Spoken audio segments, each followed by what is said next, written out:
إن الحمد لله نحمده ونستعينه ونستغفره ونعوذ بالله من شرور أنفسنا ومن سيئات أعمالنا. من يهده الله فلا مضل له ومن يضلل فلا هادي له، وأشهد أن لا إله إلا الله وحده لا شريك له، وأشهد أن محمدا عبده ورسوله. يا أيها الذين آمنوا اتقوا الله حق تقاته ولا تموتن إلا وأنتم مسلمون. يا أيها الناس اتقوا ربكم الذي خلقكم من نفس واحدة وخلق منها زوجها وبث منهما رجالا كثيرا ونساء، واتقوا الله الذي تساءلون به والأرحام إن الله كان عليكم رقيبا. يا أيها الذين آمنوا اتقوا الله وقولوا قولا سديدا يصلح لكم أعمالكم ويغفر لكم ذنوبكم، ومن يطع الله ورسوله فقد فاز فوزا عظيما. أما بعد، فإن أحسن الكلام كلام الله، وخير الهدى هدى محمد صلى الله عليه وآله وسلم، وشر الأمور محدثاتها، فإن كل محدثة بدعة وكل بدعة ضلالة وكل ضلالة في النار. Baada ya muda mfupi tu hapa tutapitisha akdi ya nikah, mkataba wa ndoa ambao ni katika mikataba muhimu sana kwenye sheria ya Kiislamu. Mkataba huu Uislamu umeufafanua vizuri sana kupitia Al-Qur'an Al-Karim, kitabu kitukufu cha Allah Subhanahu wa Ta'ala, kwa aya nyingi tu katika sura mbalimbali, kadhalika kupitia maneno ya mtume wetu Muhammad sallallahu alaihi wasallam na mafundisho yake yote kwa ujumla, maneno yake, vitendo vyake na yale aliyoyashuhudia yakifanyika wakati wake akayanyamazia.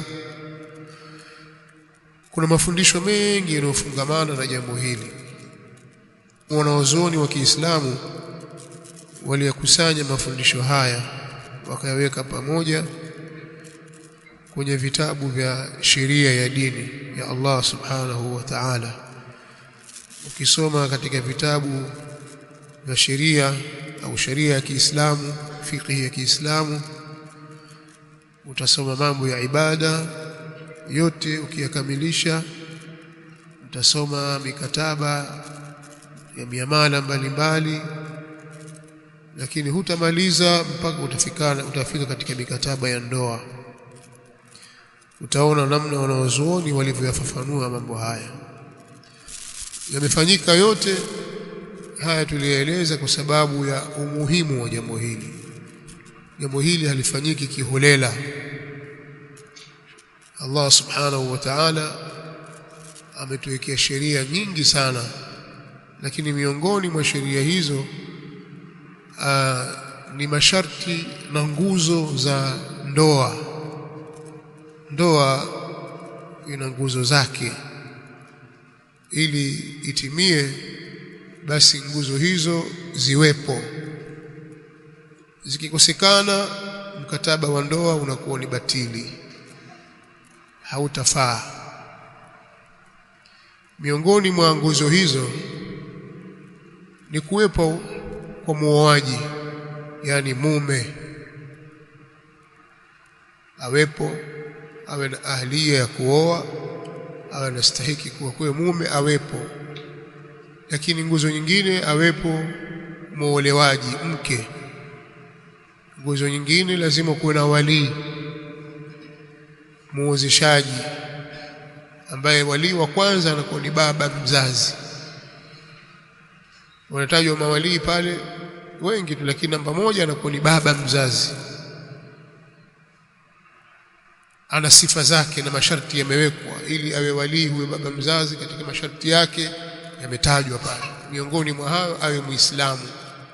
Kwa kama baba si Muislamu hawezi kuozesha, hata kama mtoto kamzaa mwenyewe. Lakini pia awe muadilifu, asiwe fasiki, ufasiki wa wazi. Kwa hiyo kama akiwa ni fasiki wa wazi wazi kabisa, amekosa sifa. Lakini pia awe na akili timamu. Kama akiwa ni mwenda wazimu, ana matatizo ya akili, hawezi kuozesha. Tutahamisha nafasi hiyo kupeleka kwa anayefuata. Anayefuatia ni babu aliyemzaa baba. Mzingatie sana hilo. Babu aliyemzaa baba, sio babu mzaa mama.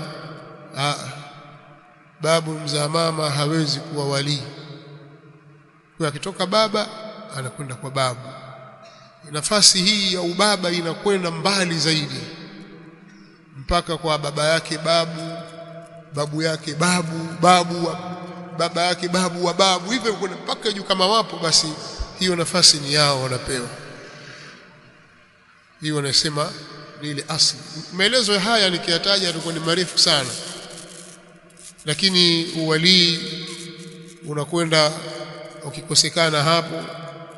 Wali anaweza kuwa ni kaka, baba mmoja mama mmoja, kaka wake binti, baba mmoja mama mmoja. Hawa wanaweza wakawa wako wengi kwa wakati mmoja. Kwa hiyo mmoja katika hao anaweza akawa wali, maadamu ana sifa zilizotajwa, masharti ambayo yametimia, anaweza kuwa wali akamuozesha. Pia wana nguvu zao hawa. Je, baba uwali wake ni sawa na wali wa kaka? La, kwa sababu baba anaweza kumuozesha binti yake hata akiwa mdogo, kwa sababu inaitwa alwaliyul mujbir. Kaka hapana. Sitaki kufafanua zaidi katika mambo hayo, maneno yatakuwa marefu. Lakini anayefuatia ni kaka, baba mmoja mama mmoja. Akikosekana kaka baba mmoja mama mmoja, basi yuko kaka baba mmoja. Nafasi hiyo pia anapewa. Alafu kuna ammi, yani ndugu yake baba wa kiume, kwa maana baba mkubwa au baba mdogo. Lakini baba mmoja mama mmoja na baba, atapewa nafasi hiyo. Au kama hayupo huyo, basi ammi ambaye ni baba mdogo baba mkubwa, baba mmoja na baba, nafasi hiyo anayo. Mawali wakitajwa utakuta msururu wao ni mrefu, mpaka tutafika kwa ibn ammi, kama huyu bwana hapa. Yani kaka yake muolewaji, lakini mtoto wa baba mkubwa au baba mdogo anaweza kuwa wali. Lakini baba mkubwa baba mdogo ambaye ni baba mmoja mama mmoja na baba, au baba mmoja tu. Sasa hao wakiwepo, kama baba mwenyewe yupo, huyu hawezi kuwa wali. Mnaelewa? Babu yupo, huyu hawezi kuwa wali kisheria. Lazima hawa watu wasiwepo, ndio itakuja mpaka itafika kwa huyu, kwamba sasa wewe una mamlaka ya kuozesha. Vinginevyo itakuwa ni wakala, wasia. Baba anaweza kusema kwamba akampa mtu yote, bwana, nafasi yangu nakupa mtu fulani, hebu kaniwakilishe. Kwa hiyo pingine huyu bwana amepewa wakala sasa hivi wa kuja kuozesha, lakini nimemuuliza hapa itakuwa kapewa wakala, lakini hawezi kuwa wali maadamu baba yupo. Kwa hiyo huyu ni wakala wa baba. Ili jambo mtakiwa mlizingatie sana, kwa sababu ukienda kuoa mahali ukaozeshwa na wali ambaye siye, hakuna ndoa hapo. Wewe nani? Mimi unajua yule ni babangu, si mjomba, si ilikuwaje? Sasa babangu na yule atoa maelezo mengi wakati wali mwenyewe yupo. Na sisi tunaweza kupuuza kwamba kwa sababu watu washakuja, sasa itakuwaje? Basi tulimalize ile jambo. Hatuwezi kumaliza mambo wakati sheria imetuwekea utaratibu. Mimi ninachokinasihi kwenu, hebu tusomeni dini yetu, hasa katika mambo ya msingi kama haya yanayotugusa katika kila wakati. Maana unaweza kwenda ukaoa mahali alafu ukawa umeozeshwa sivyo, ukaishi na mwanamke kumbe bado hujamuoa, kwa kuwa hakuna masharti hayakutimia, vigezo hakuna vya kisheria. Lakini kwa huko mtaani sherehe na nini tayari umeshaoa, kumbe hujaoa. Nini? Kwa sababu ya kutokujua. Tumeelewana jamani? Kwa dini inatakiwa kufuatiliwa kujua huyu nani, nafasi anayo au hana. Mashekhe wanaotaka kuozesha na waalimu, haya mambo lazima wayazingatie.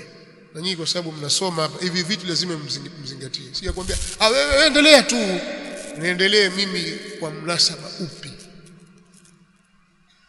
Unanipa uwakala au kwa sababu nimeweza kusoma khutbatul haja, nimesoma aya basi niozeshe tu? Mimi sina mamlaka. Na kwa wale wanawake ambao hawana mawalii, kwa kuwa wazazi wao wamefariki au wamezaliwa nje ya ndoa na baba hakumtambua yule mtoto, basi wale waliopewa vibali na serikali vya kuozesha, makadhi na mashekhi mbalimbali ambao wana vibali vya kiserikali, serikali imewapa mamlaka ya kuozesha, wanakuwa ni mawalii. Wanakuwa ni wali kwa niaba ya sultani, kwa ataozesha yeye. Na wanawake wa namna hii katika mitaa yetu ni wengi. Kwa hili jambo pia lazima lifahamike. Tumeelewana? Haya. Basi sisi turudi katika jambo letu. Tusirefushe maneno mengi. Lakini katika nasaha ambazo nitakumnasihi kijana wetu Abdullah hapa, hili ni jambo la ndoa, unaingia ukubwani sasa. Ujue kwamba kuna sheria zitakulazimu wewe. Ule ubinafsi ulikuwa nao kwamba mimi tu, ushaujivua nao. Umevaa koti la utu uzima sasa, kwa kuwa una masuhulia na majukumu ya mke. Kwa hiyo watakiwa uishi vizuri na mkeo, watakiwa umtazame mke wako. Katika sheria ya Kiislamu, kusoma vitabu vya fiqh, nakwambia ni wajibu mke kumpa nafaka. Kuna mlango wa nafakati, posho, na imekadiriwa kwamba kiasi fulani, kile kiasi kitakachomtosha kila siku. Ikipita siku hujampa, kesho yake deni lile madaiwa. Una shilingi 1500 hii. Hii 1500 hii yamtosha mke wangu tu, lakini baba pia naye hajakula. Hii 1500 hii mpe mke wako. Ndio wa kwanza kabisa. Kisoma mtu wa kwanza kumpa posho nani? Mke. Alafu katafute nyingine umpe babako sasa na mamako. Umefahamu?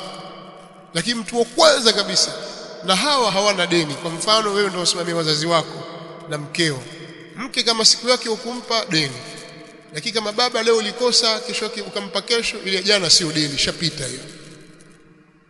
Hivyo hivyo mama na wengine, kuonyesha kwamba mke amepewa nafasi kubwa katika mambo ya matumizi. Hakikisha kwamba halali na njaa. Lala na njaa wewe, yeye asilale na njaa. Na kama atalala na njaa kwa kuwa hukupata, umehangaika, basi ni deni. Kama ni mwezi imefika wakati ameshindwa kuvumilia njaa, ana uwezo wa kwenda kushtaki kwa kadhi, ndoa ikavunjwa kwa sababu ya njaa tu. Nini? Mimi siwezi kuishi maisha haya, mimi sili. Basi wewe umeshindwa kumhudumia mke. Kwa maana nataka kusema tayari una masuhulia ya kufanya kazi na kutafuta kipato cha kumlisha na kumvisha mke wako na kumpa maskani. Umenielewa? Nikisema posho haina maana kwamba lazima kila siku umpe pesa. Nataka kwamba kila siku uhakikisha amekula. Umenielewa? Uwezo wako ni milo mingapi? Hayo ni masuala mengine. Sio lazima asubuhi, mchana, kila siku amekula. Kwa urfu ya mji wenu na mahali kwenu, kwamba nyinyi kula mwala mara ngapi, mwala nini. Sio kwamba unataka huko utafuta maembe mlete, haya kula hayo. Hapo mjini mwala nini? Hicho ndio kinachozingatiwa. Kwa hiyo vijana watakiwa mjipange katika jambo hili. Mjipange katika jambo la ndoa, sio jambo la kukurupuka, lakini mjue kuna haki za watu ambazo mtakwenda kuulizwa siku ya Kiyama.